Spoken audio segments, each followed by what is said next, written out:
Being a teacher is not an easy task, lalong-lalo na kung hindi mo makuha agad ang interest ng mga learners. Dora the Explorer. Dora the Explorer. Dora the Explorer.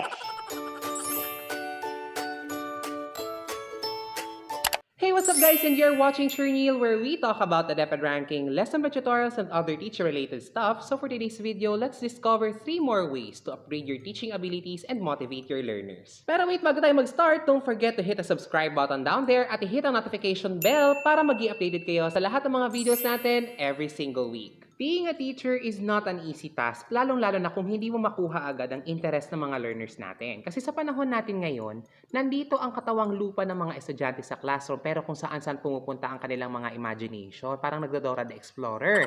And according to the Law of Readiness, if a child is not motivated to learn, there will be no learning. So let me present to you 3 more ways to upgrade your teaching abilities and motivate your learners.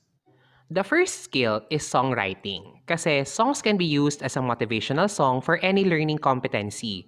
And most of the time, songs are often used sa demonstration teachings kasi kapag merong kanta sa demonstration teachings natin, that is considered multisensory learning because another sense of the body was used for learning a new lesson. And did you know that you can present your songs as the concept of the learning competency na sa ating lesson plan? So ngayon, ituturo ko sa inyo kung paano natin gagawin yon. For example, this is our learning competency. Giving the place value and finds the value of a digit in 3-digit numbers. This is from mathematics ng grade 2. Ngayon, kung gagawa tayo ng song as a motivation for our lesson plans, a song can be like this. Sa 3-digit numbers, ang kanan ay ang ones, gitna ay tens, kaliway hundreds, kompleto na sila. Tukuyin mo ang pwesto, place value tawag dyan. Kanan ay ones, gitna ay tens, kaliwa ay ang hundreds. Ating awitin ng isa pang beses. Sa 3-digit numbers, ang kanan ay ang ones, gitna ay tens, kaliwa ay hundreds, kompleto na sila. Tukuyin mo ang pwesto, place value tawag dyan. Kanan ay ones, gitna ay tens, kaliwa ay ang hundreds. Ngayon, what is the song about? It's about place value. And as you can see, based ito sa nursery rhyme na 10 mga daliri. And this song has been very close to my heart kasi ito ang unang kantang tinuturo ko sa grade 2 for mathematics ng quarter 1. And I will always say na kapag nalilimutan nila ang tinuro kong lesson, babalikan nilang nila yung kanta at matatandaan nila yung lesson namin. Because the song presented the new concept in an easy way. Today, I'll teach you how to write a song as a motivation in 10 minutes. Number 1, use a circle map. Kung marunong na kayong gumamit ng circle map, this is very familiar to you. Pero sa mga hindi pa marunong gumamit ng circle map, ilalagay natin sa circle map ang lahat ng concepts, terms, and words na related sa ating topic. So for example, ang topic natin is all about commutative property of addition. Ngayon, ang gagawin natin sa circle map, maghahanap tayo ng mga words, terms, or steps na related doon sa new concept na ituturo natin sa mga bata. Sa case natin, dito sa concept natin na commutative property of addition, pwede tayong mag-isip ng kung ano-anong mga salita.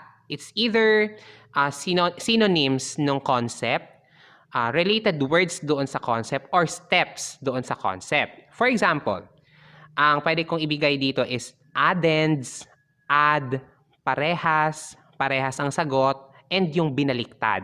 So dito iikot yung lyrics ng gagawin nating motivation song. Once na maisulat nyo na ang lahat ng keywords ng concept na gagawa natin ng motivational song, it's time to choose a nursery rhyme or any song na lalapatan na natin ng lyrics. Sa case ko, halimbawa, ang gagamitin kong kanta is Row, Row, Row Your Boat. The third step is counting the syllables of the lyrics of the original song. Kasi ikaw ang bahala doon kung aling part ng original song ang gagamitin mo para sa motivational song natin. Ikaw ang bahala kung first verse lang hanggang chorus or kung chorus lang nasa sayo yan. Sa case natin, kasi ang pinili ko is Row, Row, Row Your Boat, yung first verse lang, Row, Row, Row Your Boat gently down the stream. Merrily, merrily, merrily, merrily, life is but a dream. Sa first line, meron tayong 5 syllables. Sa second line ay 5 syllables.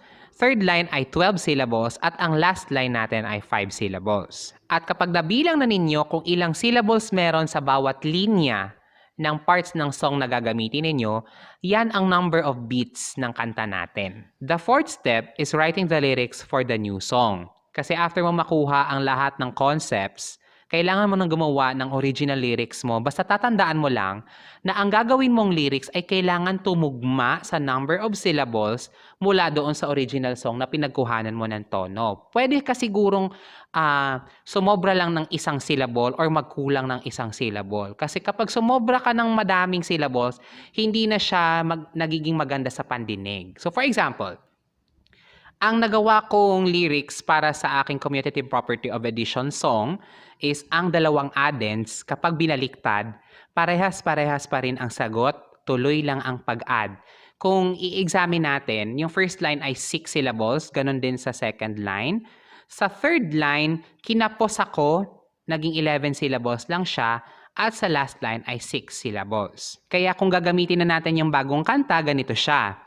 Ang dalawang addends kapag binaliktad, parehas-parehas pa rin ang sagot, tuloy lang ang pag-add. At kung lalagyan mo pa ng sayaw ang motivation song na ginawa mo, magkakaroon pa ng magandang learning experience ang mga bata at mas lalong matatandaan nila ang lesson. Ang dalawang addends kapag binaliktad, parehas-parehas pa rin ang sagot, tuloy lang ang pag-add. Ang dalawang addends kapag binaliktad, parehas-parehas pa rin ang sagot, tuloy lang ang pag-add. The second skill is story writing. Kasi stories are also a great way to motivate learners. And they can also be used when we are asking questions na sa presentation of the lesson. For example, ang ating learning competency is the circumference of a circle, which is from mathematics ng grade 5. Ganito yung story niya. King Niel bought a circular land for his cows. He is planning to build a fence around the land to keep the bad wolves away. If the distance from the center to any side of the land is 5 kilometers, how much fence does he need for his land? Now, this story can be used as a motivation, tapos yung mga questions na pwede nating itanong about this story ay ilalagay na natin sa presentation of the lesson at unti-unting marireveal kung ano ba ang patutunguhan ng mga questions nyo, which is the new concept or the new lesson. Stories are frequently used sa mga problem-solving methods natin, lalong-lalo na sa mathematics, because through stories, na-identify natin ang problem ng story at nakakagawa tayo ng solution. Now, in writing short stories as a motivation, here are some tips. Number 1, keep the story short and clear, and the lesson should be easily identified. Kaya kung ang lesson mo ay tungkol sa circumference of a circle, kailangan ang problema ng story mo ay tungkol din sa circumference of a circle para hindi nako-confuse ang mga learners natin. And the story should only take a maximum of 5% of the whole learning time. For example, kung 60 minutes ang learning period ng lesson mo, dapat 3 minutes lang yung story. Number 2, consider contextualization. You can use your local items in your community. You can mention existing names of persons and places within your community para mas engaging siya at parang familiar yung story sa mga estudyante mo. For example, instead of using popsicle sticks, you can use rocks as a replacement, diba?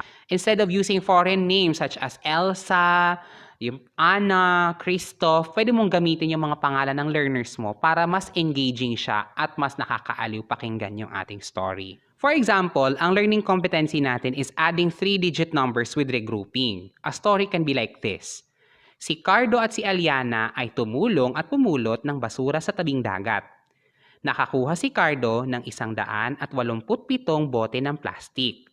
Si Aliana naman ay nakapulot ng 233 bote ng plastik. Ilang bote ng plastik ang kanilang napulot? Kung papakinggan niya ng mga estudyante, engaging yan kasi kilala nila si Cardo at Aliana. So that makes the story more engaging and more fun to listen to. The third skill is video editing, lalong-lalo na sa setting natin ngayon, which is distance learning, ang namamayagpag. Swim is an action that makes us move. Action word. Action word. Swim is an action that makes us move. Action word. It's time for us to create videos as a supplementary learning material and upgrade our skills to provide more engaging learning materials for our learners at maintindihan nila ang mga lessons nila kahit wala tayo sa piling nila, kahit walang face-to-face na interaction na magaganap.